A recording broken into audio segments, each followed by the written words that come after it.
Hi guys, welcome back to Food Marathon. Today I'm going to show you how to make fantastic fried prawn cheese fritters or prawn pakoda or instant prawn pakoda, whatever you say. It is just like the one you get in the restaurant. It is very simple and easy also.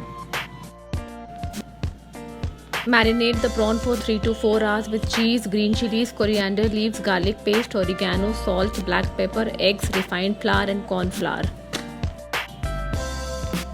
Meanwhile, make the mayo dip with mayonnaise, red chili powder, vinegar, garlic paste, tomato ketchup and salt if required.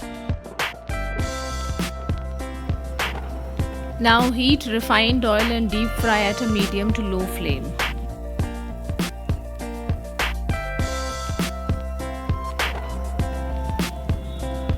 The yummy prawn fritters are ready now. Serve hot with mayo dip. And friends, thank you so much for watching.